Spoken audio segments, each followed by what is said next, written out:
तो चलिए आपको मैं मिलवाता हूं एक ऐसे शख्स से जिन्हें अगर मैं रियल एस्टेट का किंग भी कह दूं तो अतिशयोक्ति नहीं होगी। मोटिवेशन के भरोसे रियल एस्टेट कंपनी को बनाया नहीं, बर्बाद जरूर किया जा सकता है। लोग कहते हैं कि रियल एस्टेट में कभी नुकसान होता ही नहीं। मैं भी भुक्तभोगी हूं, मेरे साथ भी फ्रॉड्स हुए, स्कैम्स हुए। बिल्डर्स के बेटे जो हार्वर्ड से पढ़कर आ रहे हैं, बड़ी बड़ी यूनिवर्सिटी से पढ़कर आ रहे हैं, उनको रियल एस्टेट में बिल्डर बनना है, बट वो कैसे बनेंगे? भारत के एजुकेशन सिस्टम में उन्हें ये नहीं पता। अब ये मैं क्यों कर पा रहा हूँ, इसके पीछे 2500 साल का एक्सपीरियंस। पता कि भाई यहाँ नई सिटी आने वाली है, ये बेच दिया जाता है, वो रेट में बेच दिया जाता है, और 10 साल बाद भी रीसेल नहीं होता। ये भी फ्रॉड हो रहा है। ठीक है, वो कहते हैं ना कि आंखें खुली रखिए इन हादसों के शहर में, पता नहीं क्या हो जाए पहर दोपहर में। नेटवर्क मार्केटिंग या MLM मॉडल से कई लोगों ने रियल एस्टेट कंपनियों को बर्बाद किया। आपने जो गलती की थी 2009 में, या मान लीजिए दादाजी ने बिजनेस शुरू किया था, फिर पिताजी ने चलाया, बच्चे आ गए, वो ये समझ ही नहीं पा रहे कि मैं हैंडल कैसे करूं। ऑफिस में तो बैठ जा रहे हैं और करे क्या। अब आप कहेंगे सर मैं तो गरीब हूं, मैं 5 लाख के ऊपर कोई प्रॉपर्टी खरीद ही नहीं सकता, मुझे तो 4-5 लाख तक ही इन्वेस्टमेंट करना है, तो मैं क्या करूं? तो आपको रिसर्च करना होगा, समझदार बनना होगा, लिटरेट बनना पड़ेगा। लेकिन बुरा ये भी तो था आपने गलत कंपनी चूज कर ली थी। क्योंकि कई बार मैं देखता हूँ कि बहुत सारे कोचेज आ चुके हैं और ऐसी ऐसी वीडियो बनाएंगे कि आपके पास कोई पैसा नहीं है लेकिन फिर भी आप रियल एस्टेट में ज़मीनें खरीद सकते हैं। ये क्या है, कैसे? कोई पैसा नहीं लगेगा ये बोलना मुझे नहीं लगता उतना सच है। Anyone can be a scamster. क्या आइडेंटिफाई करना चाहिए कमर्शियल प्रोजेक्ट्स में? एज एन इन्वेस्टर अगर आप कमर्शियल प्रॉपर्टी देख रहे हैं तो नमस्कार, प्रणाम। आप सभी का स्वागत है आपके अपने पसंदीदा show the Anurag Dangi show में। बट आज के शो में आप मिलेंगे किससे, ये एक थोड़ा सा मिस्ट्री है। मैंने बहुत पहले आपको बताया था कि अपने शो में मैं एक ऐसे शख्स को इनवाइट करूंगा जिनके पास रियल एस्टेट के बारे में बहुत ज़बरदस्त इन्फॉर्मेशन होंगी। बट आप सोच के देखो, हमें एक ऐसे इंसान मिले हैं जो रियल एस्टेट के बारे में सिर्फ इन्फॉर्मेशन ही नहीं रखते, बल्कि रियल एस्टेट के अंदर लगभग 7 या 8 कंपनियां ओन करते हैं, रियल एस्टेट की कंसल्टेंसी देते हैं। साथ ही साथ इन्होंने डिफरेंट वर्टिकल्स बना रखे हैं जो रियल एस्टेट बायर्स के लिए भी काम करता है, रियल एस्टेट सेलर्स के लिए भी काम करता है, रियल एस्टेट एजेंट्स के लिए भी काम करता है, इवन डिजिटल मार्केटिंग एजेंसीज के लिए भी काम करता है। अब सोचो कि इतनी सारी चीज़ एक इंसान जब ओन करते हो तो उनका ओहदा कितना बड़ा होगा। मैं जब इनसे मिला तो सच में मुझे बहुत मज़ा आया एंड आई ट्रूली लव्ड कि एक ऐसे शख्स से मिलने जा रहा हूं जो हमारी रियल एस्टेट से संबंधित किसी भी प्रकार की दुविधा को मिनटों में नहीं बल्कि चुटकी में सॉल्व कर सकता है। मैं अपनी भी बात बताऊं तो कई बार ऐसा हुआ है, I got trapped in real estate kind of scams. कहीं पे लाख रुपये, कहीं 5 लाख रुपये, कहीं 30-40 लाख रुपये दे करके अपने पैसे फंसाए। उसके बाद स्ट्रगल करना पड़ा उस पैसे को वापस लेने में, या तो प्रोडक्ट को रियलिटी में जो मैं लेने के लिए पैसे दिया था वो डिलीवर करवाने में। कई जगहों पे गलत इन्वेस्टमेंट्स हमने करे जहाँ पे नुकसान भी हुए। लोग कहते हैं कि रियल एस्टेट में कभी नुकसान होता ही नहीं, बट मैं उसका खुद गवाह हूँ कि मुझे हुआ। तो ये मुझे क्यों हुआ, इन सारी चीज़ों के बारे में डीप डाइव करेंगे। आपको क्यों ना हो, इन सारी चीज़ों को आप बेहतर तरीके से समझ पाएंगे जब इनसे हुई बातचीत को प्रॉपरली सुनेंगे। तो चलिए आपको मैं मिलवाता हूं एक ऐसे शख्स से जिन्हें अगर मैं रियल एस्टेट का किंग भी कह दूं तो अतिशयोक्ति नहीं होगी, क्योंकि वो सच में यूट्यूब पे real estate industry, real estate niche के अंदर बने हुए चैनल ओन करते हैं, जो यूट्यूब पे एक तरीके से समझो कि अपनी बादशाहत हासिल कर रखा है, क्योंकि वो सबसे बड़ा यूट्यूब चैनल है रियल एस्टेट इंडस्ट्री के अंदर। जी हाँ, अब आप समझ चुके होंगे कि मैं किन की बात कर रहा हूं। मैं बात कर रहा हूं डॉक्टर अमोल मौर्य जी का। तो चलिए आज के इस शो में, इस एपिसोड में स्वागत करते हैं डॉक्टर अमोल मौर्य जी का। सो नमस्कार सर, कैसे हो आप? नमस्कार अनुराग जी, मैं बहुत अच्छा हूं और थैंक यू सो मच जनता को, लोगों को इतना अच्छा इंट्रोडक्शन देने के लिए। और मैं ये दावा कर सकता हूं कि अगले 30-40 मिनट में जो चीज़ें वो सीखेंगे, हो सकता है उनका लाखों का नहीं करोड़ों का नुकसान होने से बच सकता है, और वो करोड़ों बना भी सकते हैं। क्या बात है, बहुत ही कमाल की बात आपने पहले ही कह दी। क्योंकि इंसान किसी चीज़ से जब कनेक्शन कब फील करता है, या तो हम उनको नुकसान से बचा रहे होते हैं या तो उनका हम प्रॉफिट करवा रहे होते हैं। और ये पॉडकास्ट कंप्लीटली इसी चीज पे बेस्ड, दोनों में फायदा हो जाएगा। Very nice. तो एक बेसिक इंट्रोडक्शन हम आपका चाहेंगे कि बेसिकली आप किन किन डोमेन में काम कर रहे हो। देखिए अनुराग जी, हमारा सबसे मेन काम है कि मैं एक रियल एस्टेट एंटरप्रेन्योर हूँ। मैं जो करता हूँ वही लोगों को बताता हूँ, जिस वजह से आज एशिया का नंबर 1 रियल एस्टेट चैनल हमने डिलीवर किया। अब ये मैं क्यों कर पा रहा हूँ, इसके पीछे 2500 साल का एक्सपीरियंस है। आप कहेंगे सर आपकी उम्र तो देखने में 35, 36, 40 से ज़्यादा नहीं लगती, फिर 2500 साल का एक्सपीरियंस कहाँ से है? तो 2019 से लेकर 2022 तक हमने 500 करोड़ से लेकर 50,000 करोड़ तक का टर्नओवर करने वाले कंपनीज के बिल्डर डेवलपर्स के इंटरव्यू लिए, जो हमारी national best selling book real estate game changer में पब्लिश हुए। और आज भी वो बुक रोज बिकती है। 2 तरीके की बुक लिखी जाती है, जो या तो बिकती नहीं है या जो हमेशा बिकती है। और हमारी हमेशा बिक रही है पिछले 5 साल से, क्योंकि उसमें वो चीजें हैं जो शायद कहीं और किसी को नहीं मिल पाई। Very nice. अब ये जो 2500 साल का एक्सपीरियंस लोगों ने हमसे शेयर किया, जो 20 साल से मैं मेरी रियल एस्टेट कंपनीज को रन कर रहा हूं, अलग अलग लेवल पे रियल एस्टेट के हर लेवल के एंटरप्रेन्योर के साथ काम कर रहे हैं, उसी के एक्सपीरियंस को जब हम लोगों तक पहुंचाते हैं तो उन्हें अचानक से इतना ज्यादा बेनिफिट मिलने लगता है, क्योंकि जब वो इंप्लीमेंट करते हैं प्रैक्टिकल स्ट्रैटेजीज जो हजारों लोग ट्राई कर चुके हैं, तो रिजल्ट आने की गारंटी हो जाती है। Very nice. और यही इंटरेस्ट की वजह से भारत की पहली पीएचडी रियल एस्टेट में मैंने की, consumer buying behaviour in real estate में। क्या बात। जहां पर 2000 रियल एस्टेट के कस्टमर, 200 रियल एस्टेट के एम्प्लॉइज और 50 सीईओ से बात करके एक थीसिस लिखा, और वो 2016 में सबमिट करेंगे। 2018 में मुझे चीफ जस्टिस ऑफ इंडिया के हाथों से वो अवार्ड हुआ। क्या बात। तो ये रही हमारी जर्नी रियल एस्टेट इंडस्ट्री में। अब मुझे लगता है कि ये नॉलेज लोगों तक पहुंचना चाहिए वर्ल्ड में। आज हम एशिया का नंबर 1 चैनल रन कर रहे हैं, कल वर्ल्ड का number 1 real estate channel run कर सके और लोगों तक ये बेनिफिट को पहुंचा सके। यही हमारा मिशन है। हमारा मिशन बहुत क्लियर है, 1 करोड़ जॉब भारत में रियल एस्टेट में क्रिएट हो 2047 तक। 1 लाख रियल एस्टेट एंटरप्रेन्योर्स को एम्पावर करना है, ताकि एक व्यक्ति अगर 50 से 100 जॉब भी क्रिएट कर सके तो ये पॉसिबल हो जाए, और 25 लाख लेबर्स की जान बच सके। ये सब डिटेल में जानेंगे आप आने वाले समय में इस पूरे पॉडकास्ट में। Very nice. बहुत बहुत धन्यवाद सर। सच में बहुत ही कमाल की आपकी लाइफ रही है, और आपने जैसा बताया कि 2500 सालों का एक्सपीरियंस आपने अपनी किताब में डाल दिया है, तो हर किसी को वो किताब पढ़नी ही चाहिए। बट मेरा सवाल ये है कि लाइक आपकी जैसे उम्र की भी बात करो, 35-40 साल आप बता रहे हो, जो भी 35-37 के आसपास, और देखने में बड़े डिसेंट टाइप पर्सनैलिटी है आपकी। रियल एस्टेट को लेकर के अगर मैं इंडिया की 60% लोगों की बात करूं, तो उनके माइंड में आता है कि रियल एस्टेट में जो लोग होते हैं ना, वो बड़े थोड़े ऊंचे कद काठी वाले लोग होते हैं, थोड़े रौबदार लोग होते हैं, उन्हीं लोगों का ये इंडस्ट्री है। लेकिन ऐसे एक क्यूट चॉकलेटी बॉय के लिए मतलब कितना मुश्किल और आसान ये सफ़र रहा होगा रियल एस्टेट इंडस्ट्री में अपनी धाक जमाना। देखिए, मुश्किल तो नहीं कहूँगा, लेकिन हाँ आसान भी नहीं रहा। राइट। क्योंकि ऑब्वियस सी बात है, जैसे आप कहते हैं भाई इतना सीधा चलने वाला आदमी रियल एस्टेट में कहाँ से आ गया। Right. और ये लोगों का भला करना, मिशन और जॉब क्रिएट करना, ये सब रियल एस्टेट में कहाँ से सुनने मिल रहा है। भाई आज तक रियल एस्टेट तो अनऑर्गेनाइज्ड है, यही सुनने मिला। So true. आज तक रियल एस्टेट तो सिर्फ पावर वाले लोग ही चला सकते हैं, ये सुनने मिला। तो ये सब क्या है? देखिए, बड़ा सिंपल है। मेरा मानना है कि, और सबसे मेन, मैं भी भुक्तभोगी हूँ। मेरे साथ भी फ्रॉड्स हुए, स्कैम्स हुए।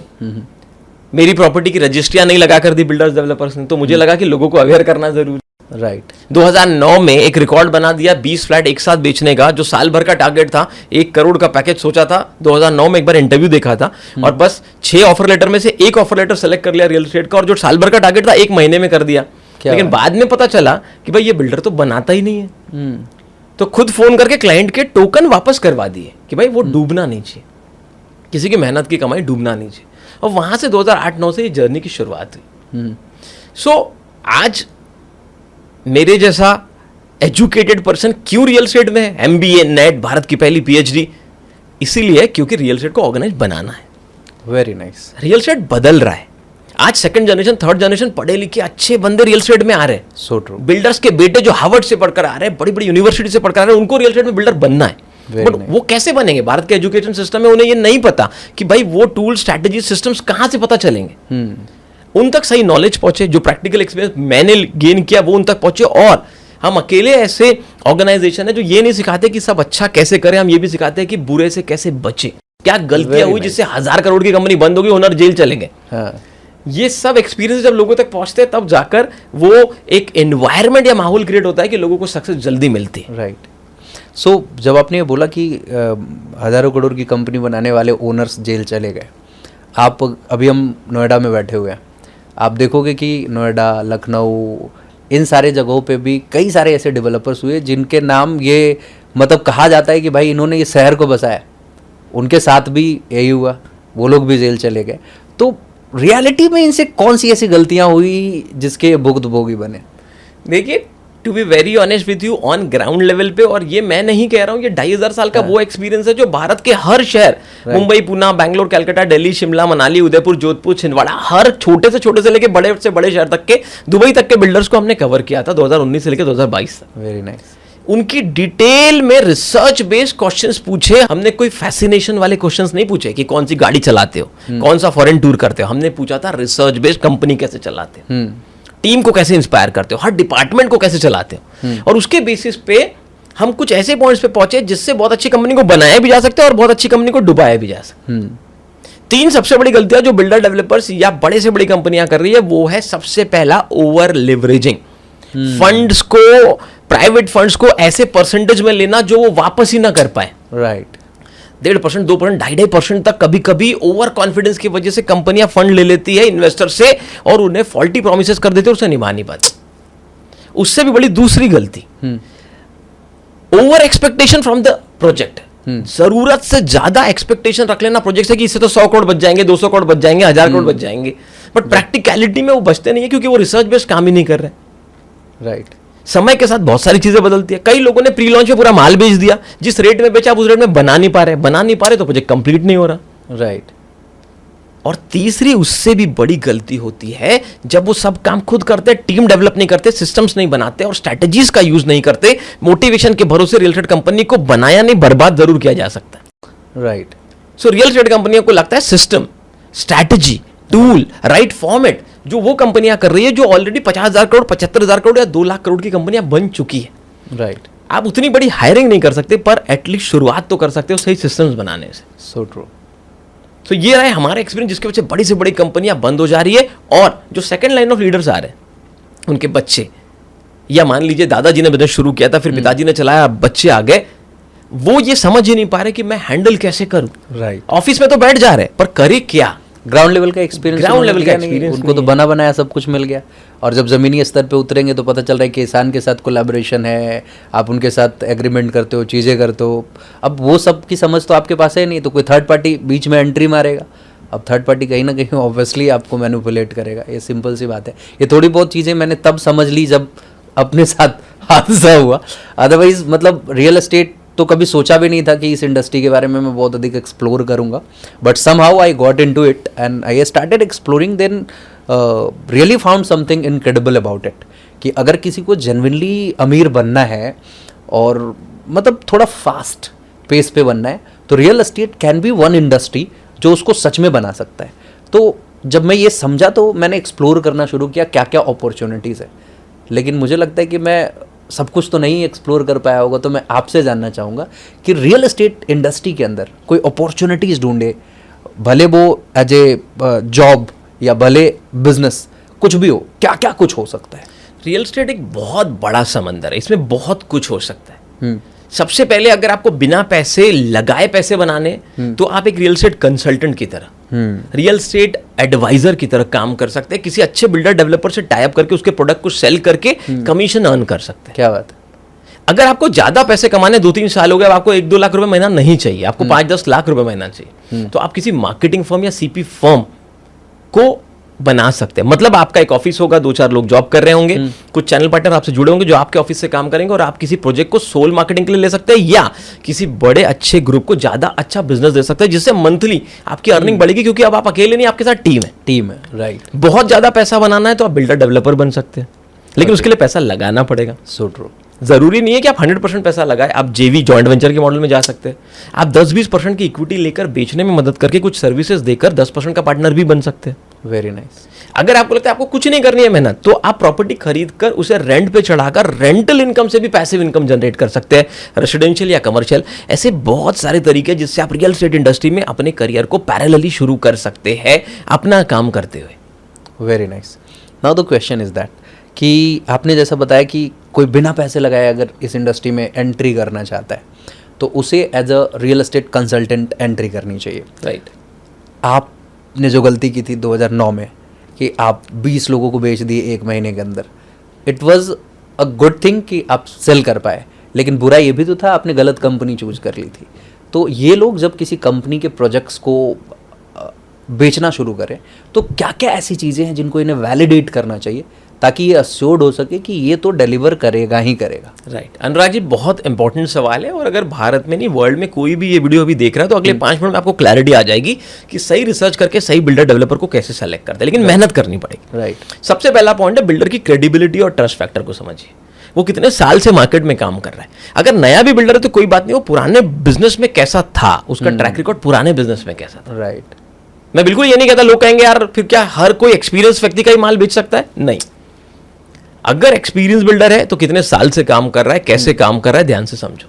सेकंड चीज, कितने प्रोजेक्ट उन्होंने टाइमली डिलीवर किए, जो भी कमिटमेंट लोगों से किया, कमिटमेंट के पहले डिलीवर किया कि कमिटमेंट के बहुत बाद डिलीवर किया, ये देखना बहुत ज्यादा जरूरी है। तीसरा, क्या बिल्डर के पास अलग अलग टीम है, डिपार्टमेंट्स है, कि वो अकेला ही सब कुछ करता है, क्या वो आगे जाकर सच में सर्विस दे सकता है, ये देखना बहुत जरूरी है। चौथा, बिल्डर की लीगल डॉक्यूमेंट की फाइल कितनी कंप्लीट रहती है, या इस प्रोजेक्ट की कितनी कंप्लीट है जिसको आप बेचना चाहते हैं, उसमें रेरा सर्टिफिकेट है या नहीं, बिल्डर के नाम पे डॉक्यूमेंट है या नहीं, बिल्डिंग सैंक्शन प्लान अप्रूव्ड है या नहीं, मास्टर फाइल पूरी तरह से रेडी है कि नहीं, बहुत सारे ऐसे डॉक्यूमेंट है जो आपको चेक करना पड़ेगा। राइट। और लास्ट सबसे इंपॉर्टेंट, बिल्डर के कस्टमर्स का सेटिस्फेक्शन रेशियो क्या है, जो प्रोजेक्ट इससे पहले डिलीवर हुए उन्हें आरओआई मिला कि नहीं, अगर वो इन्वेस्टमेंट वाला प्रोजेक्ट है, अगर लोगों ने रहने के लिए लिया तो वहां रह के खुश है या नहीं।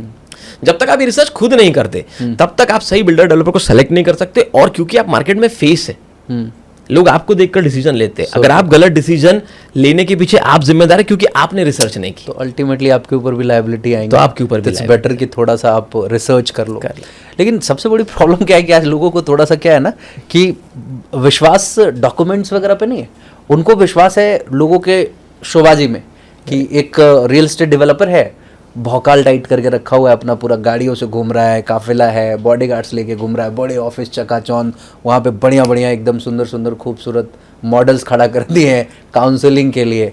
तो लोगों को लगता है कि ये तो बड़ा कमाल है यार, इससे बड़ा तो कुछ हो ही नहीं सकता। बट जितना चमकदार चीज़ें दिख रही होती है, कई बार मैं देखता हूँ कि उसके अंदर बड़ा झोल चल रहा होता है। राइट। तो ये बड़े मतलब समस्या वाली बात है कि लोग इतना कुछ देखने के बाद, इतना बड़ा सब कुछ देखने के बाद भी अब उन पे जाके क्वेश्चन करें या डाउट करें, ये लोगों को हिम्मत नहीं हो पाती। उनके लिए आप कुछ तो गाइड करो कि यार वो सच में इसको आइडेंटिफाई कर पाए प्रॉपर।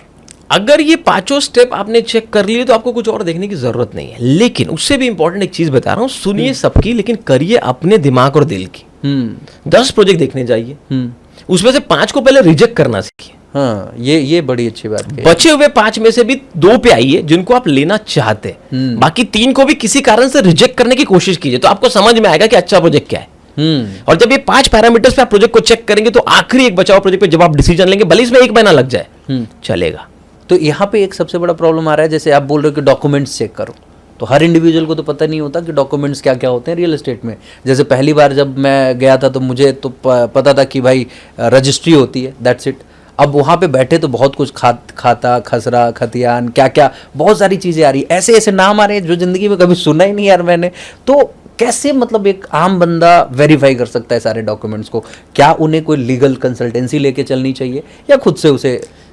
देखिए, अगर आप किसी लीगल कंसल्टेंट की मदद लेते हो बहुत अच्छी बात है, लेकिन बेसिक कुछ चीजें बता देता हूँ जो आप चेक कर सकते हैं। सबसे पहले होता है लैंड की रजिस्ट्री किसके नाम पर है। जिस कंपनी से या जिस व्यक्ति से आप खरीद रहे, क्या उसके नाम पे सच में रजिस्ट्री है? क्या उसका म्यूटेशन सर्टिफिकेट प्रॉपर्टी कार्ड पे नाम चढ़ा है कि नहीं चढ़ा है? उससे भी इंपॉर्टेंट ये होता है कि भाई अगर आप किसी प्रोजेक्ट में खरीद रहे हो, मान लो अगर आप प्लॉट खरीद रहे हो किसी डेवलपर से, तो उसका लेआउट सैंक्शन प्लान है या नहीं। अगर आप फ्लैट खरीद रहे हो किसी बिल्डर से, तो उसका फ्लोर सैंक्शन प्लान है कि नहीं। ये सब समझना बहुत ज्यादा जरूरी है। और उससे भी इंपॉर्टेंट है, अगर वो प्रोजेक्ट रेरा अप्रूव्ड है तो रेरा की वेबसाइट पर जाकर रेरा नंबर डालकर आपने चेक किया है कि नहीं किया। ये सब चीजों, अगर प्रोजेक्ट बैंक से अप्रूव्ड है तो बैंक का एपीएफ लेटर आपने देखा है कि नहीं देखा है। ये सब चीजों को देखकर समझकर आप सही डिसीजंस ले सकते हैं। क्या बात है, मतलब सच में बहुत ही कमाल की गाइडेंस आपने दी कि अगर कोई एक वेरीफाइड प्रोजेक्ट में एंट्री लेना चाहता है तो ये डॉक्यूमेंट्स देखे तो that is more than enough. लेकिन आज अगर देखोगे तो बड़े शहरों में क्या हुआ है कि जैसे जो बड़े प्रोजेक्ट्स हैं वो तो ठीक है, वो उनका समहाउ सब कुछ मिल भी जाता है, लेकिन कई बार क्या होता है कि रियल एस्टेट इंडस्ट्री कहीं पे भी आप किसी कोने साइड इलाके में भी कुछ खरीद लोगे तो वो भी आज ना तो कल कुछ ना कुछ बना ही देगा। तो अब एक तो ऑर्गेनाइज्ड हो चुका है, जो अथॉरिटी के अंदर आती है ज़मीनें, एक फ्री होल्ड प्रॉपर्टीज़ भी होती हैं। तो ये जो फ्री होल्ड प्रॉपर्टीज़ होती हैं, इनमें जो भी डॉक्यूमेंट्स आप मांग रहे हो मिलेगा ही नहीं उनके पास। तो उन प्रॉपर्टीज़ को वेरीफाई करने के लिए लोगों को क्या करना चाहिए, क्योंकि वो भी तो कहीं ना कहीं रियल एस्टेट इंडस्ट्री के अंदर आती है। बहुत अच्छा सवाल आपने पूछा अनुराग जी। देखिए, मैं सबसे पहले तो आपको क्लियर कर दूं कि देश के हर सिटी या स्टेट में कुछ इस तरह के भी डेवलपर होते हैं जो Right. फ्री होल्ड प्रॉपर्टी में काम कर रहे हैं, या कई जगह पे इसे कच्ची प्रॉपर्टी कहा जाता है। अग्री। अब ये समाज के उस तबके पे फोकस करते हैं जो तबका जो है वो क्लियर प्रॉपर्टी के लिए पैसे नहीं दे सकता। So true.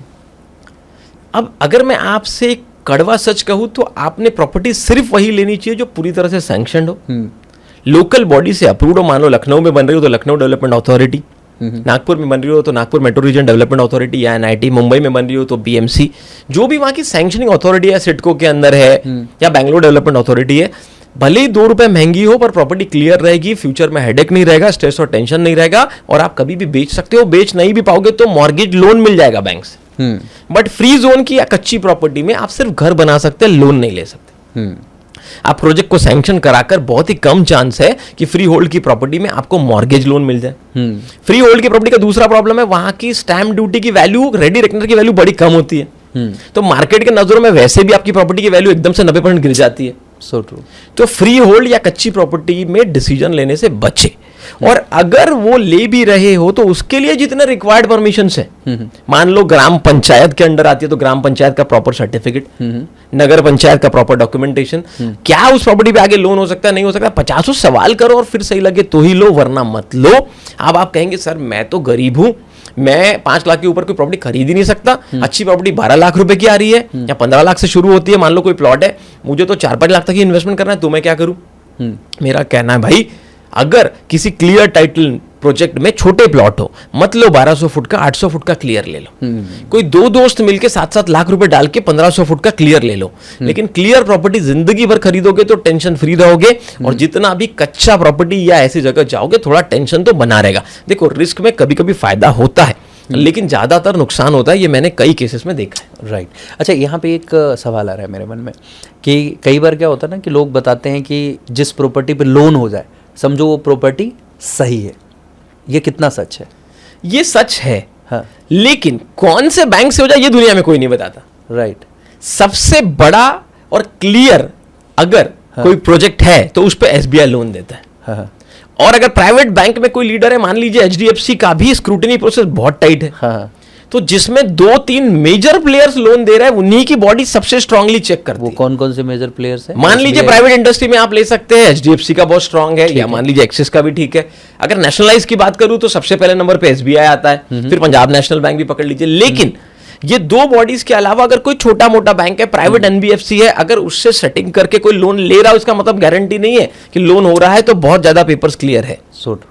तो ये देखना बहुत ज्यादा जरूरी है कि कितनी बड़ी और कितनी नेशनलाइज है, प्राइवेट में भी कितनी बड़ी बैंक उस प्रोजेक्ट को सपोर्ट कर रही है। हाँ, क्योंकि ये जो लोगों का मेंटल सेट कर दिया गया कि अगर लोन हो गया तो समझो प्रॉपर्टी सही है, लेकिन आज के दौर में NBFCs high rate of interest ले लेंगे, प्रोसेसिंग फीस के नाम पे बहुत अधिक पैसा ले लेंगे आपसे, एंड वो खराब प्रॉपर्टी भी आपको चेप दिया जाएगा। ये भी पॉसिबिलिटीज है। वो 8 की जगह 10% में आपको लोन इसलिए देते हैं क्योंकि वो 2-4 डॉक्यूमेंट को इग्नोर करते हैं। So true. लेकिन जो बहुत बड़े प्लेयर्स है वो ये रिस्क नहीं लेते, क्योंकि फिर इससे उनका एनपीए बढ़ जाता है भविष्य में। So true, that's great, awesome. NBFCs पे बहुत अधिक हम रिलाई नहीं कर सकते, मतलब जो ट्रस्टेड बैंक्स हैं अगर वो आपको लोन कर रही हैं तो दैट्स फाइन। लेकिन अभी जैसे नोएडा में बैठे हुए हैं, इधर आप चले जाओगे नोएडा की साइड, उधर अछेजा का एरिया है, उससे थोड़ा आगे कोई एरिया का एग्जैक्ट नाम नहीं पता मुझे, बट उधर ऐसा कुछ हुआ था कि लोगों ने विला बना बना करके बेचा, बहुत कमाल का एकदम लग्जूरियस विला बना के बेचा। बिल्डर फ्लोर एक तरीके से वो फ्री होल्ड प्रॉपर्टीज ही थे, और बड़े बैंक्स ने, जिन बैंक्स का आप नाम ले रहे हो, उन लोगों ने उन्हें लोन किया था, और बाद में क्या कहते हैं गवर्नमेंट ने उन सारे को एक्चुअली इलीगल घोषित कर दिया। तो अब ऐसी स्थिति में क्या करे एक बायर? देखिए, सबसे पहले तो ये समझ लीजिए कि हर फ्री जोन का प्रोजेक्ट गलत नहीं होता। हाँ। अगर फ्री जोन के जितने भी नॉर्म्स है उसको प्रॉपरली पढ़कर समझकर, और अगर रिक्वायर्ड अथॉरिटी से परमिशन लेकर गवर्नमेंट ने अप्रूवल दिए है, तो कभी कभी वहां के प्रोजेक्ट, जैसे मान लीजिए पहले एनएटीपी हुआ करता था, non agriculture town planning, right. अब फॉर एन एग्जाम्पल, अब एनएटीपी का मान लीजिए, मैं एक नागपुर को एग्जाम्पल लेता हूँ, महाराष्ट्र नागपुर से हूँ मैं, भारत का सेंटर माना जाता है। अब वहाँ 3 अलग अलग बॉडी है जो और किसी शहर में नहीं, एक एनएमसी नागपुर म्यूनिसिपल कॉर्पोरेशन, एक एनआईटी नागपुर इंप्रूवमेंट ट्रस्ट, और एक मान लीजिए NMRDA Nagpur metro reason development authority. अब जितना एरिया इनके अंदर आता है उनकी सैंक्शनिंग यहाँ से होती है। इसके बाहर का जो एरिया वो एनएटीपी होता है, नॉन एग्रीकल्चर टाउन प्लानिंग। मतलब किसी भी गांव से 200 मीटर के एरिया में अगर कोई प्रॉपर्टी है तो उसे येलो जोन में माना जाता है और वहां रेसिडेंशियल परमिशन मिलती है, क्योंकि गांव धीरे धीरे बढ़ता है। So true. तो ये जो 200 मीटर का दायरा होता है, जो बढ़ाकर अभी 500 मीटर कर दिया गया है, लेकिन अभी जो ऑन पेपर ज्यादा सैंक्शन होते हैं वो 200 मीटर के रूल पे होते हैं। Right. वहां पर फ्री जोन वाले लैंड को भी एनएटीपी में भी बेचकर येलो जोन में किया जा सकता है। 3 प्रकार के सबसे इंपॉर्टेंट जोन है जो समझना जरूरी है, yellow, green and red. Yellow मतलब रेसिडेंशियल, ग्रीन मतलब एग्रीकल्चर और रेड मतलब इंडस्ट्रियल। कई लोग तो यही नहीं समझ पाते कि ग्रीन में वो रेसिडेंशियल प्रोजेक्ट डाल देते हैं। अरे भाई, ग्रीन पे एग्रीकल्चर को नॉन एग्रीकल्चर मतलब एनए का परमिशन ही नहीं मिलेगा। So true. तो लोग गहराई में जाते नहीं है, समझते नहीं है। कई लोग यही कहते हैं बिल्डर डेवलपर कि यार क्लाइंट सवाल पूछता नहीं है तो हम बताते नहीं है। अब क्लाइंट क्यों की गलत सवाल अब क्लाइंट इतना टैलेंटेड भी तो नहीं होता कि उसको सब कुछ पता हो कि वो क्या पूछे। एकदम सही कहा अनुराग जी। इसलिए मेरा मानना है कि रियल एस्टेट से बड़ा डिसीजन लाइफ में कोई नहीं। So true. अगर आपने कोई शर्ट या टी शर्ट गलत ले ली तो आप उसे एक्सचेंज कर सकते हैं, बेच सकते हैं, किसी को गिफ्ट कर सकते हैं। नहीं पहनना है भाई, किसी को ऐसे ही दे दो। राइट। अगर आपने फोन गलत खरीद लिया तो आप 1 साल में उसे बदल सकते हैं, 6 महीने में बदल सकते हैं। अगर आपने 2 व्हीलर गलत खरीद ली तो 2-3 साल में बदल सकते हैं। अगर कार गलत खरीदी तो 2-3 साल में रीसेल कर सकते हैं। लेकिन अगर आपने प्रॉपर्टी गलत खरीद ली तो दूसरा कोई ऑप्शन नहीं, क्योंकि वर्ल्ड में रिसर्च कहती है इंसान 1 या 2 बार ही प्रॉपर्टी खरीद पाता है। तो ऐसे समय कई लोगों के साथ जब गलत हो जाता है तो आत्महत्या तक कर लेते हैं। अगर आपको बचना है तो आपको रिसर्च करना होगा, समझदार बनना होगा, लिटरेट बनना पड़ेगा। डॉक्टर अमोल जी के चैनल पे आना पड़ेगा, चीजों को समझना सीखना 1300 से ज्यादा वीडियोस का एक रिकॉर्ड हमारे चैनल पर है, वो जाकर समझना होगा। नहीं, seriously I will start watching your videos just because कि I also want to get more information related to real estate and all. I do have keen interest into it, क्योंकि कई बार मैं देखता हूँ कि बहुत सारे कोचेज आ चुके हैं और ऐसी ऐसी वीडियो बनाएंगे कि आपके पास कोई पैसा नहीं है लेकिन फिर भी आप रियल एस्टेट में ज़मीनें खरीद सकते हैं और अपना 3-4 घंटे का वर्कशॉप कर रहे हैं, चीज़ें कर रहे हैं। ये क्या है, कैसे? देखिए, लिवरेजिंग का कॉन्सेप्ट होता है, राइट, लेकिन कोई पैसा नहीं लगेगा ये बोलना मुझे नहीं लगता उतना सच है। राइट। थोड़ा पैसा लगता है, थोड़ा जुगाड़ टेक्नोलॉजी का यूज करना पड़ता है, लेकिन पूरा 100% बिना पैसे के हो जाएगा ये भी सही नहीं। राइट। 1-2 एक्सेप्शनल केसेस होते हैं जो बहुत एक्सपर्ट होते हैं वो कर सकते हैं, पर सब नहीं कर सकते। राइट। उसे कॉन्सेप्ट ऑफ लिवरेज कहा जाता है। मान लीजिए आपने कोई 50 लाख की प्रॉपर्टी ली या 1 करोड़ की प्रॉपर्टी ली, 10-20 लाख आपके पास है, पर 10-20 लाख तो देने पड़ेंगे। So true. आप ओवर वैल्यूएशन दिखाकर बोलोगे कि भाई मैं 1 करोड़ की प्रॉपर्टी का 1 करोड़ 20 लाख बता के 1 करोड़ का 100% लोन ले लूंगा, पर कल ईएमआई तो भरनी है। So true. और इतनी बड़ी ईएमआई सिर्फ रेंट पे नहीं आती। So true. तो चलो 10-20% लगा के बाकी 80% का आप लोन ले सकते हैं। अगर वो प्रॉपर्टी प्री लीज में या लीज पे चढ़ गई और अच्छा रेंट आ रहा है, और भारत में रेंट का एक रेशियो है, रेसिडेंशियल प्रॉपर्टी में 2 से 3%, मैक्सिमम 3.5%, कमर्शियल प्रॉपर्टी में 6 से 7%, और कैपिटल अप्रिसिएशन अलग होता है। अगर आप इस रूल को समझ गए तो आप समझ पाएंगे कि आपकी ईएमआई का कितना पोर्शन आपके रेंट में निकल सकता है। और जब आप उसे लिवरेज कर सकते हैं और उस तरीके से काम कर सकते हैं, तब जाकर आप प्रॉपर्टी बना पाते हैं। नो डाउट, बैंक का पैसा लेकर प्रॉपर्टी बनाना ये बहुत अच्छी स्ट्रैटेजी है, बट अगर वो प्रॉपर्टी से आपको रेंटल इनकम आ रही है तो अच्छी स्ट्रैटेजी है। वरना एक लायबिलिटी आपके ऊपर बन गई कि भाई आप पहले से जिस घर में रह रहे हो वहां का भी ईएमआई भर रहे हो, और अब जो इन्वेस्टमेंट किया है वहां का भी ईएमआई भर रहे हो, और साथ में अगर मेंटेनेंस है तो फिर तो आपके पीछे और बहुत बड़ा एक रॉकेट लग गया कि अब कैसे चलाओगे। क्या बात है, बहुत अच्छे तरीके से आपने गाइड करा। बट यहाँ पे एक हमारा सवाल है कि अभी लाइव देखते हैं, आप जिस प्रॉपर्टी पे बैठे हुए हो, आपने जब एंट्री करी होगी तो देख के कैसा लगा? ये प्रॉपर्टी के बारे में थोड़ा कुछ बताओ, जहाँ बैठे हो अभी नोएडा के इस जगह पे। नोएडा की इस जगह पे ये प्रॉपर्टी में जब मैं एंटर किया तो ऑब्वियस है, मैं तो जानता ही था ग्रुप के बारे में। ग्रुप ऑलरेडी एनसीएलटी हो चुका है, राइट। फिर प्रॉपर्टी अंदर आके देखी मैंने, तो देखा कि बहुत सारे रो हाउसेस बने, कुछ बंद पड़े हैं, कुछ अच्छे हैं, राइट। अब यहाँ कभी कभी फायदा भी हो जाता है। अगर एनसीएलटी के प्रोजेक्ट को किसी अच्छे ग्रुप ने टेक ओवर कर लिया तो आपको फायदा मिल जाएगा। आपको पुराने रेट वाली प्रॉपर्टी नए वाले इसमें रिनोवेट होकर मिल जाएगी, या तो आपका रेट बढ़ जाएगा। नहीं, अभी भी जैसे इस जगह पे देखोगे तो विलास जो आपको 3-4 BHK लगभग 2.5-3 करोड़ रुपए में मिल जा रहे हैं, राइट। अब ये 2.5-3 करोड़ रुपया का रेंटल जैसे आप हिसाब से बताओगे 2-3% के हिसाब से, तो कितना होना चाहिए? रेंटल इनकम के हिसाब से रेसिडेंशियल प्रॉपर्टी तो मैक्सिमम 2% आती है, मतलब सालाना 2%। मान लीजिए अगर 2 करोड़ की प्रॉपर्टी है, तो 2% कितना हुआ? 4 लाख डिवाइडेड बाय 12, 20,000, 25,000 या 30,000 रुपए। तो ये रेसिडेंशियल प्रॉपर्टी आप रेसिडेंशियल प्रॉपर्टी इतना ही रेंट दे सकती है। ओके। बहुत एक्सेप्शनल केसेस में आपने किसी गेस्ट हाउस को दे दिया, कंपनी के किसी बैंक के गेस्ट हाउस को दे दिया, तो 4% 4.5% तक जाता है। Very nice. और अगर यही कमर्शियल में इन्वेस्टमेंट हो तो 6% से 8% तक के भी चांस है, कभी कभी 8.5-9% का भी रिटर्न मिलता है, अगर आपको कोई बहुत अच्छा ब्रांड मिल गया जो बहुत अच्छा पर स्क्वायर फीट चार्जेस देने के लिए रेडी हो। सेक्टर 90 गए हो कभी नोएडा में? सेक्टर 90? सेक्टर 90 मैंने विजिट नहीं किया, लेकिन आप मुझे कुछ भी पूछिए, लेकिन मैं आपको ये जरूर बता दूंगा कि कहाँ क्या होता है। मैं आपका डाउट समझ गया। कमर्शियल प्रोजेक्ट में अगर लोगों को रिटर्न नहीं आता है तो तभी नहीं आता है जब वो प्रोजेक्ट या तो प्रीलीज नहीं हुआ हो, या तो पूरा भरा नहीं हो, या तो बिल्डर ने ए ग्रेड कंस्ट्रक्शन न किया हो, या तो 10-20% ही ऑक्यूपेंसी रेशियो है, बाकी 80% खाली डब्बो जैसा पड़ा हुआ है। कुछ 5 से 10 ऐसे कारण है जिसके वजह से कमर्शियल प्रॉपर्टी रिटर्न नहीं देती। Very nice. डिमांड सप्लाई का गैप, इसीलिए मैं बोल रहा हूँ कुछ लोकेशन में जब जाओगे तो बिल्डिंग बड़ी चमचमाती हुई दिखेगी आपको, एकदम झक्कास, एकदम आपको फीलिंग आएगी कि यार किसी अच्छी जगह पे आ गए हो। उस बिल्डिंग में एक तो ब्लॉक उसका पूरा खाली पड़ा है, पूरा बिल्डिंग ही खाली पड़ा है, बाकी के ब्लॉक्स में भी अच्छी ऑक्यूपेंसी नहीं है, उसमें खाली खाली पड़े हुए। मैं कुछ ऐसे इन्वेस्टर्स को जानता हूँ, ऑन पेपर वो बेच रहे हैं, मतलब कंपनी दिखा रही है कि हम तो भाई 11,000-12,000 पर स्क्वायर फीट के रेट पे बेच रहे हैं, लेकिन उनके जो रियल इन्वेस्टर्स हैं उनसे जब मैं मिला तो बोले कि मुझे ये मिला था लगभग 7,000 रुपये स्क्वायर फीट पे, किसी ने बोला 8,000 पे, किसी ने बोला 8500 स्क्वायर फीट के रेट पे हमने लिया, क्योंकि कमिटमेंट की गई कि भैया ये लीज हो चुका है पूरा का पूरा, आपको इसका रेंटल इनकम आएगा, सारी चीज़ें बताई गई।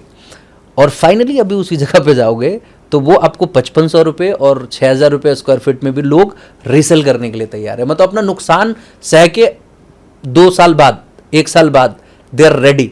तो अब ये एक बड़ा चैलेंज है एक आम इन्वेस्टर के लिए कि भाई इतनी बड़ी ब्रांड, मतलब इतनी बड़ी ब्रांड की लोग कहते हैं कि भाई नोएडा मतलब वही, ये वाली फीलिंग है। फिर भी वैसे प्रोजेक्ट्स में ऐसा हो जा रहा है, तो क्या आइडेंटिफाई करना चाहिए कमर्शियल प्रोजेक्ट्स में एज एन इन्वेस्टर? देखिए, एज एन इन्वेस्टर अगर आप कमर्शियल प्रॉपर्टी देख रहे हैं तो सबसे पहले, चाहे रेसिडेंशियल हो चाहे कमर्शियल, पर कमर्शियल में तो और ज़्यादा, डिमांड सप्लाई के गैप को समझो। जहाँ डिमांड ज़्यादा होती है और सप्लाई कम होता है वहाँ प्राइस बढ़ते हैं, और जहाँ डिमांड कम होती है और सप्लाई बहुत ज़्यादा होता है वहाँ प्राइस घटते हैं। स्टेबल तो बिल्कुल नहीं रहते। रियल एस्टेट कभी डूबता नहीं है, but real estate slow grow करता है, और स्लो ग्रोथ को ही डिक्लाइनिंग कहा जाता है। अब जैसे इस प्रोजेक्ट की जिसकी मैं बात कर रहा था, ये प्रोजेक्ट अभी सोल्ड आउट नहीं हुआ, अभी बहुत सारे खाली पड़े हुए हैं। पैरेलली उसने एक नया प्रोजेक्ट बगल में शुरू कर दिया, वहाँ पे धड़ल्ले से बड़े प्रोमिसेस के साथ लोग बेचे जा रहे हैं, और भी कई सारे प्रोजेक्ट्स आसपास में शुरू हो गए। एक प्रोजेक्ट बिका नहीं, people are investing in other projects as well. तो ये आप डिमांड एंड सप्लाई की जो बात बताई ये तो सही है, लेकिन ये जो डेवलपर्स होते हैं कमिटमेंट कर देते हैं प्री लीज की भाई आपकी प्रॉपर्टी प्री लीज्ड है, आपको रेंटल इनकम आते रहेगा, और ये एक लालच देते हैं कि भैया 1 साल तक तो हम आपको मिनिमम गारंटी देते हैं, मिनिमम गारंटी 1%, 2%, 3% जो भी देना है वो देते हैं। लोगों को लगता है कि यार मेरा EMI आएगा 17,000 का, ये मेरे को 22-23 हज़ार रुपया दे रहा है, क्या दिक्कत है, लगा दो पैसा। 1 साल के बाद पता चल रहा है वो लीज ही नहीं हो रहा है। आप कोई अगर रेंटल लेने के लिए भी आ रहा है तो आपको कह रहा है कि 12,000 10,000 से ऊपर हम देंगे ही नहीं। तो कैसे, मतलब एक आम आदमी कैसे इतनी सारी चीज़ों को? देखो, आम आदमी के लिए एक सिंपल फॉर्मूला बता देता हूँ। आप अपने आप को आम आदमी मानो मत। सबसे पहले तो आप खास हो तभी खरीद रहे हैं। So true. अब अगर खास हो तो थोड़े खास बन जाओ और खास जैसा नॉलेज रखो। राइट। जिस भी प्रोजेक्ट को खरीद रहे हो, मान लो वहां से 1 किलोमीटर की रेडियस या 2 किलोमीटर की रेडियस में पहले चक्कर मारो कि सच में सब कमर्शियल प्रोजेक्ट पूरे भर गए हैं क्या। ये जरूरी है, ये तो करना। अगर वो खाली पड़े हैं तो ये बिक जाएगा, ये जरूरी नहीं है। दूसरा, मिनिमम गारंटी का मतलब कंटिन्यूअस रेंट नहीं होता। आपने ब्रांड का साइन किया हुआ LOI देखा है क्या? आपने ब्रांड का लॉन्ग टर्म एग्रीमेंट चेक किया? हाँ, यही तो बताते हैं कि ये ब्रांड आ गई है, वो ब्रांड आ गई से कुछ नहीं होता। आपने लेटर में उनका लीगल इंटरेस्ट का कोई लेटर, या इतना रेंट, इतने दिनों तक का एग्रीमेंट, इतने दिनों तक का लॉक इन पीरियड, ऐसा कोई पेपर देखा है क्या? जब आप ये वैलिड सवाल पूछोगे तो आपको सच में पता चल जाएगा कि वहां लॉन्ग टर्म कुछ होने वाला है या नहीं होने वाला। राइट। और देखिए, भेड़ चाल में दुनिया फंस रही, इसका मतलब आप फंसो जरूरी नहीं है। आपको एक स्मार्ट इन्वेस्टर बनने के लिए, एक real estate game changer investor बनने के लिए खुद के नॉलेज को उस लेवल पे अपग्रेड करना। बट एक फोमो है ना लोगों में कि यार फियर ऑफ मिसिंग आउट, कि भाई साहब नहीं लिए तो कहीं ये सच में बहुत बड़ा हो गया तो यार अफसोस ही रह जाएगा कि मेरे पास मौका था, छूट गई चीज़ें। बट यस, ड्यू डिलिजेंस ज़रूरी है, प्रॉपर करें तो चीज़ें बिल्ड होंगी कमाल के तरीके से। बट एक टर्म अभी मैं बड़ा सुन रहा हूँ, फ्रैक्शनल रियल एस्टेट के नाम से अभी सुन रहे हैं, ये क्या है? देखिए, ये उसी तरह जैसे आप म्यूचुअल फंड खरीदते हैं वैसे ही अब फ्रैक्शनल इन्वेस्टमेंट मतलब REIT, real estate investment trust. यहाँ पर जब आप एक बड़ी प्रॉपर्टी अकेले नहीं खरीद सकते तो एक कंपनी अलग अलग लोगों से इन्वेस्टमेंट लेती। पहले इसे क्राउड फंडिंग भी कहा जाता था, 10 लोग 20 लोग मिलकर प्रोजेक्ट बनाते थे। अब इसे बड़े लेवल पे REIT कहते हैं, जहाँ पे 500, 1000, 10,000 लोग भी अपना 10,000 रुपए डालकर छोटा सा एक पोर्शन खरीद सकते हैं उस प्रॉपर्टी का। तो मान लीजिए कि 2 करोड़ रुपए की प्रॉपर्टी अनुराग जी, और आप वो अकेले नहीं खरीद सकते। अब REIT में मान लो 40 लोगों ने 5-5 लाख रुपए इन्वेस्ट किए, ठीक है, तो 5 लाख इंटू 40 2 करोड़ रुपए हो गए।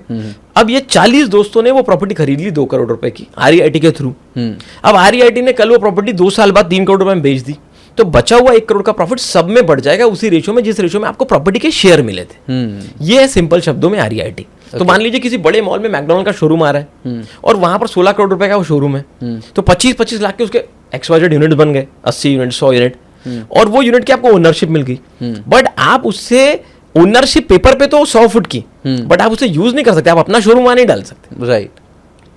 सो इस तरीके से आप ओनर बनते हैं, हाँ, लेकिन आप उसे यूज नहीं कर सकते। तो ये पेपर जो बनते हैं ये रजिस्ट्री पेपर नहीं, ये रजिस्टर्ड पेपर होते हैं, स्टैम्प ड्यूटी भर के आपके नाम पे रजिस्टर्ड डॉक्यूमेंट लगते हैं। आप जब कल किसी को बेचते हैं तो वो 100 फुट की रजिस्ट्री उसके नाम से हो जाती है। Okay. अब आपका फायदा क्या है? Rental income. मान लो मैकडॉनल्ड अगर XYZ 50 लाख रुपए का रेंट दे रहा है, 30 लाख रुपए का रेंट दे रहा है, वो 30 लाख रुपए का रेंट वो पूरे 80 बायर्स में डिवाइड हो जाएगा based on their land share. इस तरीके से REIT का कॉन्सेप्ट काम करता है, जहां पर आप 1000, 2000, 5000, 10,000 जैसे आप शेयर खरीदते हैं, वैसे ही किसी कंपनी के लिए रियल एस्टेट बाय करने के लिए आप अपना अमाउंट डालकर उसका उतना परसेंट का शेयर खरीद सकते हैं। इस कॉन्सेप्ट में क्या फ्रॉड होने के चांसेस है? देखो, वैसे तो ये ऑब्वियस सी बात है, सेबी और RBI और सब बॉडीज के अंतर्गत होता है और उसके लिए पूरे रिक्वायर्ड परमिशन लगता है अगर आपको एक रजिस्टर्ड REIT बनानी है। लेकिन इसमें भी फ्रॉड कैसे हो सकता है? फ्रॉड होने के चांस थोड़े कम है, क्योंकि इसमें अलग अलग डिवीजन बना दिए गए, कमर्शियल REIT, इंडस्ट्रियल REIT। तो इसमें आप A ग्रेड बिल्डर डेवलपर का कोई यूनिट लेकर ही उसे लीज आउट करके ही लोगों को ये सब प्रोमिस करते हैं। राइट। बट कभी कभी वही जो कहानी आपने कही कि अगर 40,000 रुपए फुट की कमर्शियल प्रॉपर्टी और वो मॉल नहीं चला और 25,000 फुट पे आ गई, तो रिस्क तो है। रिस्क नहीं है ऐसा नहीं है, राइट, रिस्क यहां पर भी है। इसीलिए अगर आप देखेंगे तो भारत में अभी भी REIT का जो सिस्टम है पिछले कुछ साल से चल तो रहा है, बट कोई कंफर्म रिटर्न बहुत सारे REIT के फंड्स नहीं दे पा रहे। अगर 10 है तो उसमें 2 दे पा रहे, 8 नहीं दे पा रहे, अभी भी लैग कर रहे हैं, क्योंकि अभी वो REIT का माहौल उस तरह से पूरी तरह से इकोसिस्टम में डेवलप नहीं हुआ है। मतलब मैं इसलिए पूछना चाह रहा था क्योंकि कई बार मैं देखता हूँ ना कि MLM का जो कॉन्सेप्ट मार्केट में चलता है, रियल एस्टेट में पूरा एंट्री कर चुका है MLM का कॉन्सेप्ट, ठीक है। और इसमें क्या होता है ना कि लोग रजिस्ट्री पे भरोसा ना करके वो एक नॉर्मल एग्रीमेंट भी बना के उनको दे देता है, तो they are very much satisfied, हाँ चलो एक कागज़ तो मेरे हाथ में है, बट उस एग्रीमेंट का बहुत अधिक कुछ होना जाना नहीं है, आप भी जानते हैं। तो इस वाले कॉन्सेप्ट में मैं देखता हूँ कि कई बार कहते हैं कि अलग अलग लोग इन्वेस्टमेंट कर रहे हैं, ये रिटर्न वो रिटर्न।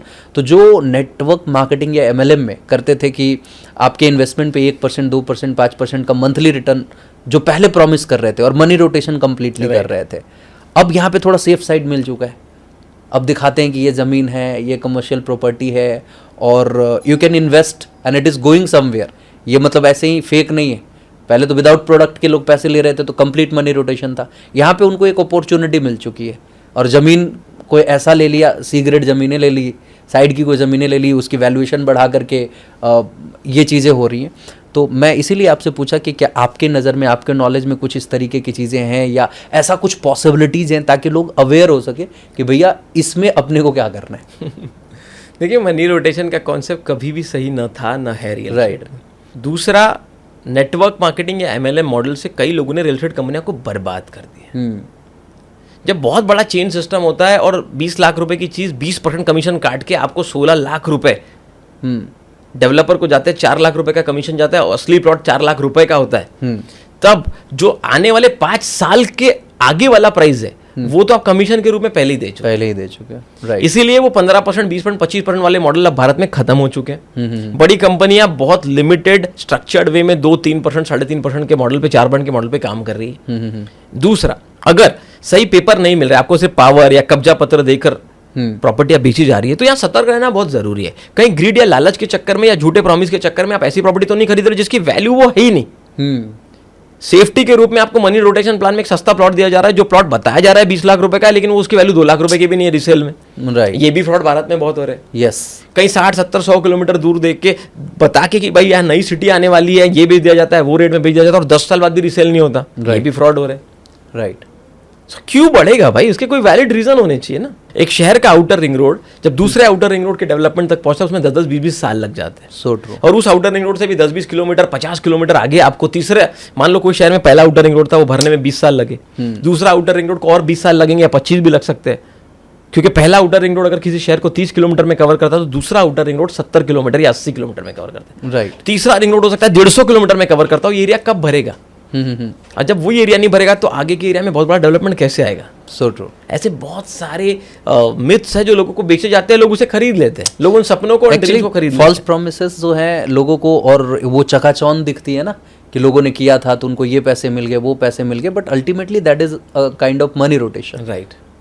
तो दैट्स वाई आई थॉट कि आपके जरिए ये चीज़ें जब मार्केट में जाए तो बेटर होगा कि अवेयर रहिए। ठीक है, वो कहते हैं ना कि आंखें खुली रखिए इन हादसों के शहर में, पता नहीं क्या हो जाए पहर दो पहर में। भाई साहब, पग पग पे लोग बैठे हुए हैं आपको चीट और आपके साथ स्कैम करने के लिए। Any one can be a scamster. अगर आप ये मान के चलोगे तो आप अलर्ट रहोगे, और जब अलर्ट रहोगे तो आप जेन्युइन चीज़ों तक पहुंच पाओगे, लेजिट चीज़ों तक पहुंच पाओगे, क्योंकि आपकी अवेयरनेस ही आपको राइट चीज़ दिला पाएंगी।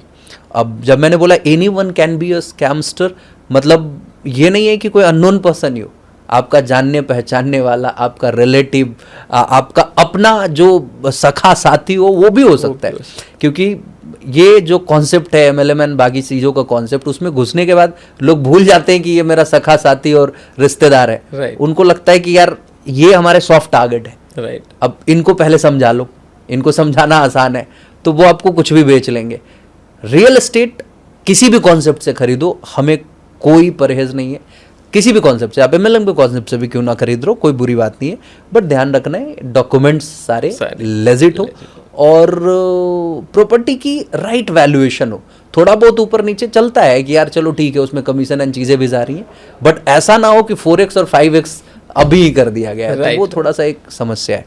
खैर, अब बात करते हैं कि मान लो एक एरिया जहाँ पे लोग काम करना चाहते हैं कि भाई थोड़ा बहुत पैसा आ गया, अब वो एक बिल्डर बनना चाहते हैं, तो what should be the road map, how can they start? देखिए, बिल्डर बनने के दो ऑप्शन है। एक आपके पास या तो लैंड है, पैसे नहीं है, तो आप किसी बिल्डर से जुड़कर जेवी कर सकते हैं। जेवी अलग अलग प्रकार के होते हैं। आप कुछ फिक्स पैसा ले लीजिए प्लस कुछ इन्वेंट्री ले लीजिए। आप या तो पूरी फिक्स इन्वेंट्री ले लीजिए कंप्लीट वाली, और वो ज़्यादा रेट अगर आपको दे रहा हो तो, या आपको लगता है थोड़े पैसे लगाकर करना है, तो आपके पास मार्केटिंग और सेल्स का बहुत बड़ा एक्सपीरियंस है, आप 10-20% पैसे लगाकर इक्विटी पार्टनर बन के भी बिल्डर लाइन में आ सकते हैं। हाँ, ये छोटे शहरों में पॉसिबल है, टियर 2 टियर 3 में, टियर 1 में ये पॉसिबल कम होता है क्योंकि बहुत बड़ा इन्वेस्टमेंट लगता है। So true. लेकिन अगर आपने छोटे छोटे 2-3 प्रोजेक्ट कर लिए और आपका कॉन्फिडेंस बढ़ गया, या आप एक रो हाउस या बंगलो भी बना सकते हैं। 10 रो हाउस या बंगलो बनाने का तो आपका कॉन्फिडेंस बढ़ता है, तब आप 12 फ्लैट की स्कीम बनाओ। जब 2-4-12 फ्लैट की स्कीम हो जाती है, 10 फ्लैट की स्कीम हो जाती है, तब जाकर आप बड़े बिल्डर बनो। ऐसा बिल्कुल भी जरूरी नहीं है कि आप डे 1 से ही कोई 500 करोड़ का प्रोजेक्ट लॉन्च करो। लेकिन जब आपके ब्रेन को वो कॉन्फिडेंस आने लगता है कि मैं ये कर सकता हूँ, तो धीरे धीरे आपकी रियल एस्टेट की जर्नी भी वैसे ही ग्रो करने लगती है। क्या बात है। सो जैसा आप समझ पा रहे हो कि अगर रियल एस्टेट में एज ए बिल्डर आपको एंट्री करनी है तो जॉइंट वेंचर से शुरू करें, ये बेहतर और सेफ ऑप्शन है। या तो आपके पास ज़मीन है या तो पैसा है, दैट्स द सिंपल थिंग। और कई हमारे ऐसे स्टूडेंट है जो एजेंट ब्रोकर की तरह हमारे पास आए थे, उन्होंने हमसे real estate game changer launchpad नाम का एक कोर्स किया। उसके बाद उन्होंने मार्केटिंग एजेंसी के लिए real estate game changer mastermind नाम का एक कोर्स किया, और फिर वो सीईओ कोचिंग लेकर 1-to-1 बड़े बिल्डर या डेवलपर भी बने। तो एक ब्रोकर से बिल्डर बनने तक की बहुत सारी जर्नीज हमारे पास डॉक्यूमेंटेड है कि लोग कैसे ऑन ग्राउंड लेवल पे इसे कंप्लीट कर सकते हैं।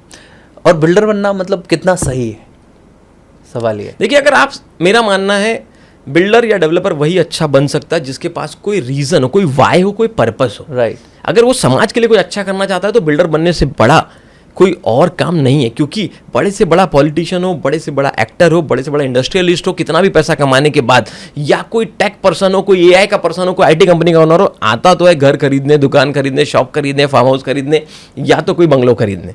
राइट। तो अगर आप सही क्वालिटी का प्रोडक्ट सही रेट में सही लोगों को देंगे तो आप समाज की सेवा कर रहे हैं, लोगों का सपना पूरा करके। ग्रेट। सो अभी इन्वेस्टमेंट का एक जो ये दौर आया है जिसमें हर तरीके की इन्वेस्टमेंट हो रही है।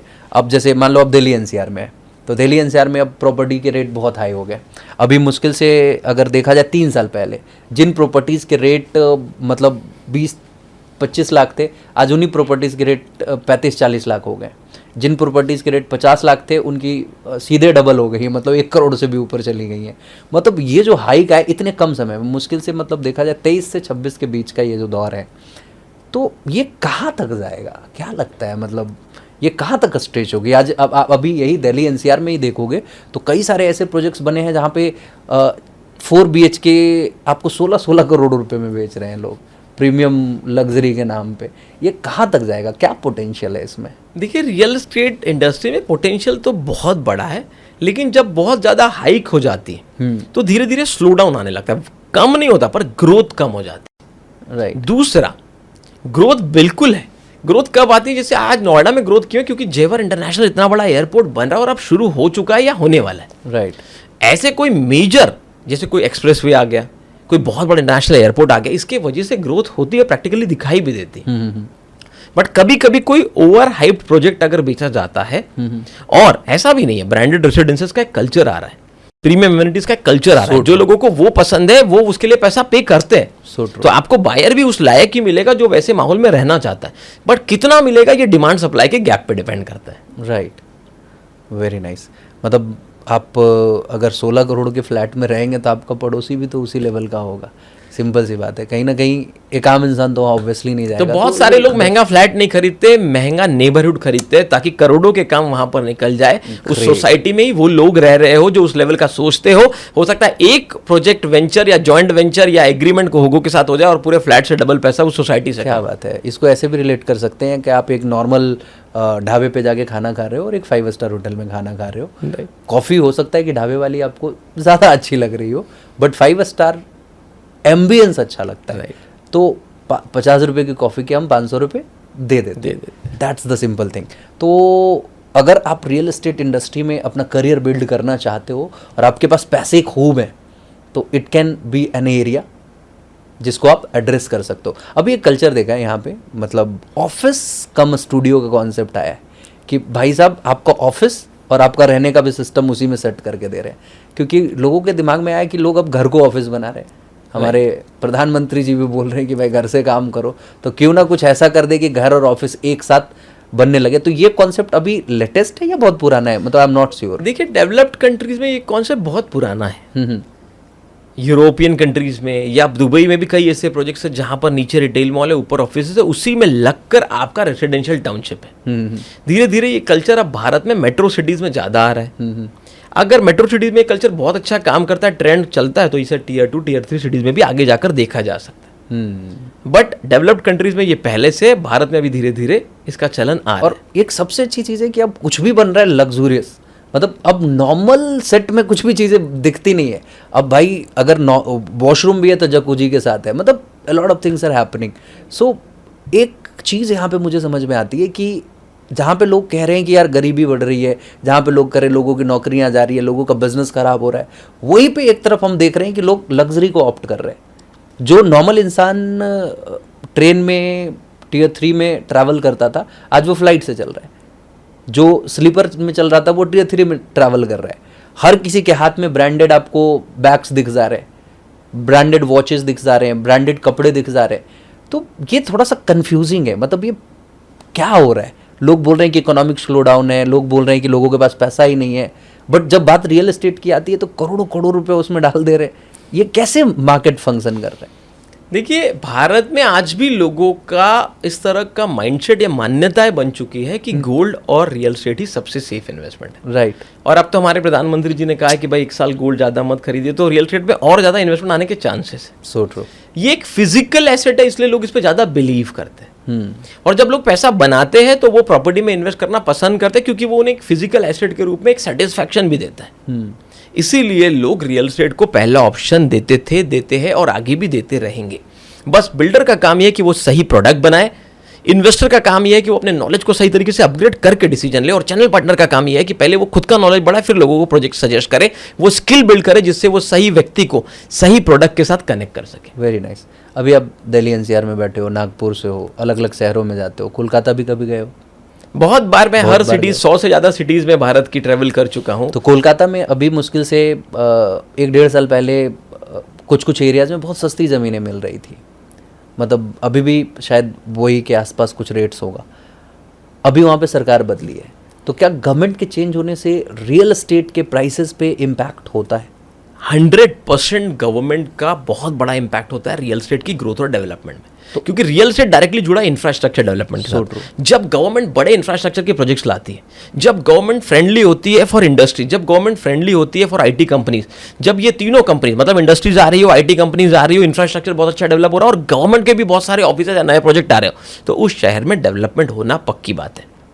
मैं कोई एक्स या कोई वाई गवर्नमेंट को नहीं पसंद करता, लेकिन मेरा कहना है अगर आप एक समझदार व्यक्ति है तो सही गवर्नमेंट वही होती है जहां बहुत सारे जॉब्स क्रिएट हो रहे हैं। सही गवर्नमेंट वही होती है जहां बहुत सारा इंफ्रास्ट्रक्चर डेवलप हो रहा है। सही गवर्नमेंट वही होती है जहां पर लोगों को यह समझ में आ जाए कि प्रॉपर्टी के प्राइसेस रेगुलरली अप्रिशिएट हो रहे हैं। जहां प्रॉपर्टी के प्राइसेस स्लो अप्रिशिएट हो रहे हैं या बिल्कुल अप्रिशिएट नहीं हो रहे, वहां लोग भी नुकसान में, गवर्नमेंट भी नुकसान में, क्योंकि जब प्रॉपर्टी प्राइसेस बढ़ते हैं, ready reckoner value circle rate बढ़ते हैं, तो गवर्नमेंट को भी ज्यादा रेवेन्यू मिलता है, स्टैम्प ड्यूटी मिलती है। So true. तो ग्रोथ और डेवलपमेंट जिस स्टेट में ज्यादा होगी, वही स्टेट में स्टेबल गवर्नमेंट होने की वजह से और ज्यादा इंडस्ट्रीज आएगी, और जिस भी स्टेट में रेगुलरली स्टेबल गवर्नमेंट होती है वहां ज्यादा बड़ी कंपनियां इन्वेस्ट करती है। अल्टीमेटली उन्हें भी तो अपने एम्प्लॉयज़ एंड अपने एसेट्स की सेफ्टी चाहिए। तो अगर गवर्नमेंट अच्छी है तो ऑब्वियसली वो उन्हें दिलवा पाती है। और इसका आप देखना चाहते हो एक साक्षात एग्जांपल, तो हमें लगता है कि दिल्ली एनसीआर के आसपास के रीजन में इधर आप बढ़ जाते हो, झज्जर के साइड आप देखते हो तो कई सारे एरियाज़ हैं, मतलब बहुत रेट्स हाइक हुए हैं क्योंकि वहाँ पे इंडस्ट्रीज़ आई, चीज़ें हुई। इधर आप चले जाते हो, क्या नाम है इधर राजस्थान के आसपास में भिवाड़ी एरिया है, वहाँ पे भी बड़े बड़े प्लांट्स लगे, तो वहाँ पे भी रियल एस्टेट कहीं ना कहीं अब धीरे धीरे दौड़ना शुरू कर दिया है, अब क्रॉल कर रहा है। अब तो लग रहा है कि उधर भी कहीं ना कहीं कुछ फटेगा, क्योंकि द वे आई सी, मतलब वहाँ पे डेवलपर्स आ रहे हैं, चीज़ें हो रही हैं। इधर आप वृंदावन वाला एरिया अपना देख रहे हैं, जब से गवर्नमेंट चेंज हुई है बड़े बड़े वादे हो रहे हैं, इतने करोड़ उतने करोड़, फिर ऐसे लग रहा है भारत देश में स्पिरिचुअल इकोनॉमी और स्पिरिचुअल रियल एस्टेट बहुत बड़ा रोल प्ले करता है। राइट, चाहे अयोध्या हो, चाहे वृंदावन हो, राइट, चाहे शिरडी क्यों ना हो, जहां पर भी बड़े, या तिरुपति हो, हर जगह जहां लोगों की आस्था है और लोग ट्रैवल करते हैं, वहां ट्रैवल एंड टूरिज्म की इकोनॉमी का बहुत बड़ा इम्पैक्ट होता है। इनकम जनरेट होती है, प्राइजेस बढ़ते हैं, मार्केट बहुत अच्छा चलता है, इसलिए प्राइजेस बढ़ते हैं। अयोध्या में जबरदस्त हाइक मिला है, जो आम लोग थे वहाँ पे देवर लाइक यार ये क्या हो गया, अचानक से चीज़ें बदल गई completely. Vrindavan is one location जो अभी लग रहा है कि वो कुछ बदलेगा वहाँ पे, मथुरा, वृंदावन, बरसाना, इस एरिया में। इधर मैं देख रहा हूँ, क्या नाम है इधर, गढ़ मुक्तेश्वर का नाम सुना है आपने? Have you heard about that? That area is also अभी थोड़ा थोड़ा उधर कुछ सुगबुगाहट देखने को मिली है कि जब से पता चला है कि ये एक तीर्थ स्थल के रूप में, मतलब है तो वो गढ़गंगा है, वहाँ पे चीज़ें हैं, तो वहाँ पे थोड़ी और डेवलपमेंट जैसे ही गवर्नमेंट की तरफ से होंगी शायद वो भी रफ्तार पकड़ ले। तो सच में कमाल के तरीके से रियल एस्टेट इंडस्ट्री को हम लेवरेज कर सकते हैं as a broker, as an आप कह सकते हो builder, as a investor. But ये सारी चीज़ें सीखने के लिए आपके यूट्यूब पे जाना है, आपकी किताब पढ़नी है, ये तो ठीक है। क्या आपका कुछ ऐसा प्रॉपर स्ट्रैटेजिक कोर्स है या फिर कुछ मॉड्यूल है जो अगर लोग ऑप्ट करें तो शायद बहुत अच्छे तरीके से चीज़ों को सीखें? बिल्कुल बिल्कुल, मेरी बुक का नाम है रियल एस्टेट गेम चेंजर, और रियल एस्टेट गेम चेंजर ये हमारा कॉपीराइटेड और पेटेंटेड एक सिस्टम है। इसमें हम 5 लेवल का काम कर रहे होते हैं। Agent, broker, channel partner, real estate employees के लिए हम लोग डीपर लेवल पे सेल्स कैसे करें, मार्केटिंग कैसे करें, ये सिखाते हैं। अगर आप एक प्रोजेक्ट डायरेक्टर है, मार्केटिंग डायरेक्टर है, सेल्स डायरेक्टर है, मार्केटिंग फर्म रन कर रहे हैं, तो हम आपके लिए real estate game changer mastermind के नाम से कोर्सेज रन करते हैं। 1 साल का सर्टिफाइड प्रोग्राम होता है। अगर आप एक बिल्डर डेवलपर है, आपके पास या तो पैसे है, ज़मीन नहीं है, या तो ज़मीन है पैसे नहीं है, या दोनों है पर बिजनेस करना नहीं आता है, तो भी हम आपको सीईओ कोचिंग 1-to-1 कोचिंग देते हैं। अगर आपका 100 करोड़ का टर्नओवर 200+ एम्प्लॉइज है तो हम आपको आरजीसी सिस्टम ट्रेनिंग करवाते हैं। अगर आपका 1000 करोड़ का टर्नओवर 200+ एम्प्लॉइज है तो RGC system training plus consultation कराते हैं। हम एशिया की अकेली ऐसी कंपनी है जो इतने डीपर लेवल पे अलग अलग लेवल की ट्रेनिंग मॉड्यूल्स प्रोवाइड करती है, ताकि ये इकोसिस्टम की वजह से जो बातें मैंने आपको कही वो मैं आपको बता पाया कि रियल एस्टेट की इंडस्ट्री में काम करने वाला, चाहे इन्वेस्टर हो, चाहे बिल्डर हो, चाहे चैनल पार्टनर हो, चाहे कॉर्पोरेट लीजिंग में काम करने वाला व्यक्ति हो, हम सबसे कनेक्टेड है। वेरी नाइस, क्या बात है। मतलब आप जब इन्हें सुन रहे हो तो कई बार तो मुझे लगता है कि यार हमने तो ज़िंदगी में कुछ किया ही नहीं, सब कुछ तो इधर पड़ा हुआ है सारा ज्ञान, और इनसे लेने की ज़रूरत है। मुझे नहीं पता कि आप इनसे कितना कुछ सीखने वाले हो, लेकिन मैं जेन्युइनली इनके चैनल पे जाने वाला हूँ। I will start watching his videos, और उसके बाद शायद मैं इनके इनर सर्किल के अंदर भी जाऊँ, क्योंकि I am keenly interested in real estate. मुझे सच में एक ऐसा इंसान चाहिए था जो रियल एस्टेट के उन चीज़ों के बारे में सिखा सके, समझा सके, जो अभी तक हमसे कहीं ना कहीं छूटा हुआ था। और आज हमारे साथ डॉक्टर अमोल हैं। ये सब कुछ कहीं ना कहीं ईश्वर की मर्जी है। हम ना इन्हें अपने पॉडकास्ट में बुलाए हैं, ना ये हमें पहले से जानते थे, बट कई बार कुछ चीज़ें होती हैं ना, वो हो जाती हैं, क्योंकि उसका होना निमित्त होता है ईश्वर के ज़रिए। तो भाई साहब, सच में मुझे बहुत मज़ा आया डॉक्टर अमोल जी से बात करके, और मुझे लगता है कि आपको भी अच्छा ही लगा होगा, है ना। तो हम सब मिलेंगे इनके चैनल पे, हमारे साथ आप भी चलिए। मिलते हैं डॉक्टर अमोल जी के चैनल पे, doctor Amol Maurya real estate के नाम से ये चैनल है। यूट्यूब पे आप ढूंढोगे, you will definitely be able to find. और बाकी इस वीडियो में आपको क्या कुछ पसंद आया, कितना कुछ अच्छा लगा, मैंने बहुत सारे बेसिक क्वेश्चन जानबूझ के छोड़े, क्योंकि वो आपको हर जगह मिल जाता है। बट हाँ, कुछ चीज़ें जो थी जो जेन्युइनली हमें जानना चाहिए, उन एरियाज़ को हमने टच करा, और सच में हम बहुत कुछ समझ पाए रियल एस्टेट के बारे में, और आप भी समझ पाए। तो आपको कौन सी ऐसी बातें हैं जो अच्छी लगी, आप नीचे कमेंट बॉक्स में भी बताइएगा। बाकी डायरेक्टली इनसे कनेक्ट करेंगे तो इन्हें भी ज़रूर बताइएगा। आज के इस एपिसोड में यहीं पे हम रुकना चाहते हैं, लेकिन हम रुकेंगे डॉक्टर अमोल जी की बातों के साथ। फाइनली हम चाहते हैं आपका एक फाइनल मैसेज ऑडियंस तक पहुँचे। Thank you so much. सबसे पहले तो अनुराग जी, आपका, आपकी टीम का इतना वंडरफुल पॉडकास्ट होस्ट करने के लिए। और मैं आखिरी मैसेज यही देना चाहूँगा कि रियल एस्टेट से बेहतर कोई फील्ड वर्ल्ड में नहीं है, बट उसे समझ कर अगर आप करेंगे तो आप पैरेलल इतनी इनकम बना सकते हैं कि इंसान की ज़िंदगी में ली हुई 2 से 3 प्रॉपर्टीज़ अगर सही तरीके से लिए, सही सोच के साथ लिए, तो उसकी पूरी एक्टिव इनकम को सरपास कर सकते हैं, उसकी पूरी ज़िंदगी की 2 से 3 अच्छी प्रॉपर्टीज़। क्या बात। तो इस मैसेज के साथ मैं अपने इस पूरे शब्दों को और इस पॉडकास्ट को कंक्लूड करना चाहता हूँ। धन्यवाद, थैंक यू सो मच, बहुत अच्छा लगा आपसे मिल करके। बाकी आप सब अपना प्यार कमेंट बॉक्स में फैला दीजिए। धन्यवाद।